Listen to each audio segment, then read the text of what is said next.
विकास बहु दूर में गंजाम जिला धराकोट ब्लॉक बाहरपुर पंचायतर मल्लीझर पल्ली गाँ तेरे भंगा ददरा घरे लोकों जीवन बीतुवा बेले आवास योजना एठारे बाट हुड़ी योग्यों को वार्धक्य भत्ता मिलू नथिबा बेले खाद्य सुरक्षा योजनारू लोक वंचित केबे भी प्रशासनिक अधिकारी पाद पड़ नथिबा ए गाँवर लोक माने पंचायत अधिकारी सरपंच बीडीओ पाखरे गुहारी करी निराश हो गले तथापि समस्यार समाधान हो पारु नाही। कौन करिए आज्ञा घर तो दौड़ सरपंच का नहीं कि ग्राम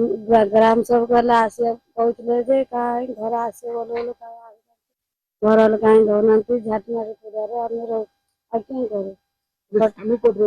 स्वामी बाहर रोचे क्यों करू आज्ञा कष्ट है क्या आम कहबू 40 वर्ष है आज्ञा खटिले मोर घर ना द्वार ना 5 परिवार धरी अवस्था होची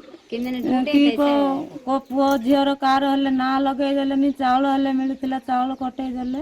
बहुत कष्ट मो दिन खटु कौन करी आज्ञा ये तो साहाଯ୍य हेलेनी को सरपंच का नहीं को बीडीओ नहीं को किए भी नहीं को मेंबर नहीं कि को अधिकारी नहीं के भी मोर दुख बुझुना कौन करी दिन पर सर्वे आरंभ हो सर्वे आरंभ हेले सेटा सर्वे टीम द्वारा निश्चित भाव में एलिजिबिलिटी क्राइटेरिया इनक्लूड करूँ प्रायोरिटी लिस्ट आउ भत्ता तो ये ऑनलाइन रे अप्लाई सब होदी सी आगुरी कर चेक करूँ जदि करना आम ट्राए करूँ राशन कार्ड बर्तमान सुधा EKYC काम चली EKYC सरला न्यू अलटमेंट आसिले न्यू टार्गेट आसिले जो मैंने लेफ्ट आउट अच्छा